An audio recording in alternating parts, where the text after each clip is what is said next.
Alright y'all, welcome back to part 3 of this series. Today we will be discussing about exercise selection. What exercises to pick for the goals that you have chosen in the previous videos. Here we go.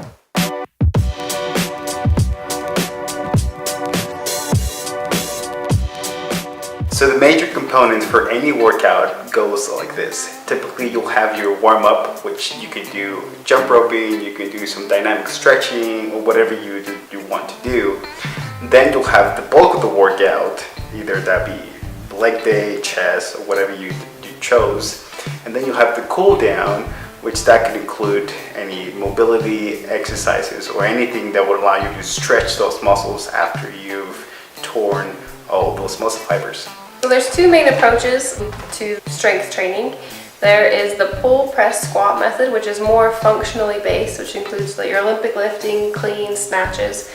And there's the bodybuilding approach, which narrows down your training to specific body group training once a day. We personally like having a blend of both because we find that it's more fun and more challenging, and we get to learn a lot more about functional fitness as well as bodybuilding approach. So we'll start our workouts with Olympic lifting, and sometimes we'll do it for time or we'll do it for goals, like trying to hit a new 1 rep max on cleans or something like that. And then we'll move into compound bodybuilding movements, which would be like the squats, deadlifts, those kinds of things. And we'll finish out with isolations. So if we're working on a leg day, we could potentially start out with cleans and snatches, move into squats and deadlifts, and finish with lunges and calves.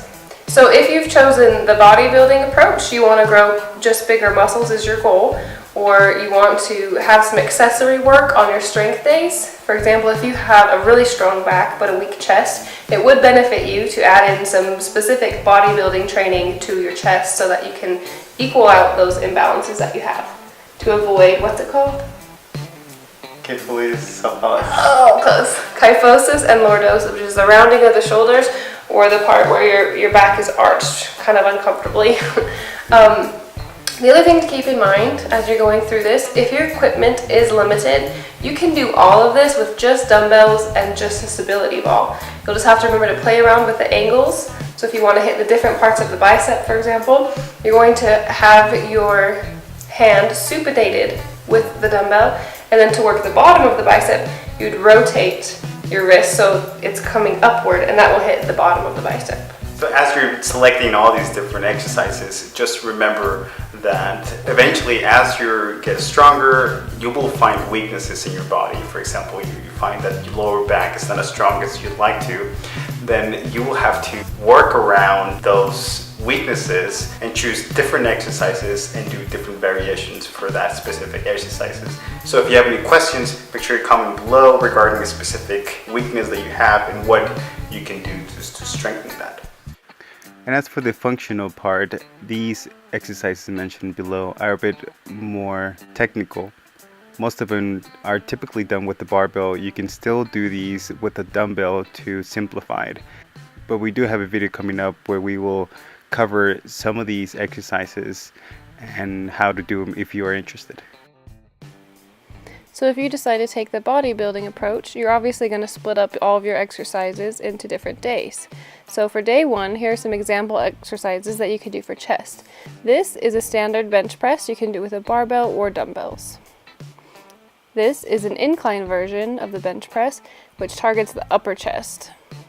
And this is a pec fly. It goes out wider and really works on that inside portion where it attaches to your sternum. And this is a close grip press.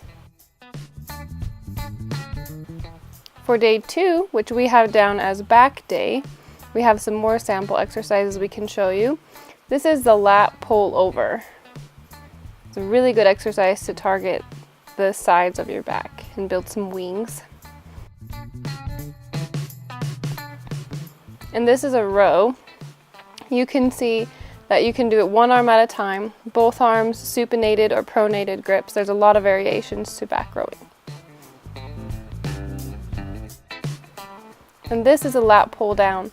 We don't have a pull down machine and we don't have anything that we could use at our home, so we tend to get a little bit creative. If you don't have this, You can get even more creative and do handstand push-ups, or this really great pull-up that really hits those lats.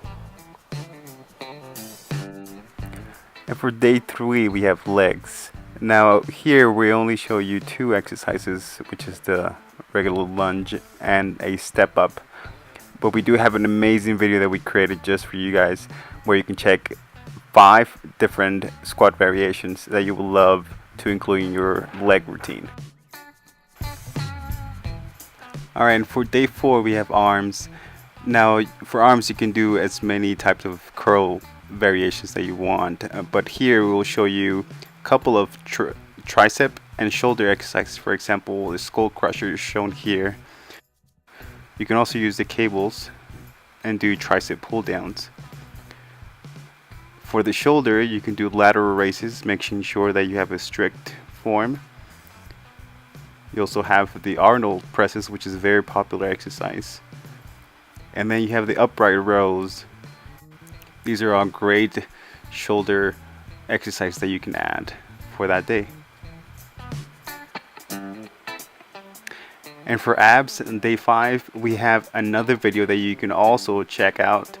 It shows 5 different ways to get that six-pack that you've always wanted without doing a single crunch. I mean, let's be honest, all those crunches can get a bit boring after a while.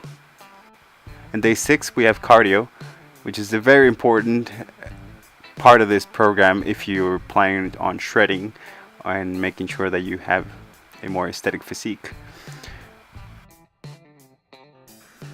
And last, we have rest. Remember that training is just a stimulus, but rest is actually when all the growth happens. So make sure you get some good rest before you continue for the next week. If you have any other questions about exercises that you want to put into your database, or something that you've seen someone do somewhere and you want to know what it works or how you can fit it into your schedule, comment below and we'd be happy to help you figure that out. Alright, so that's it. Thank you so much for watching. Make sure you click on the next video, which is cardio. How much cardio should I do? We're going to talk about how the importance of that in losing weight and losing fat.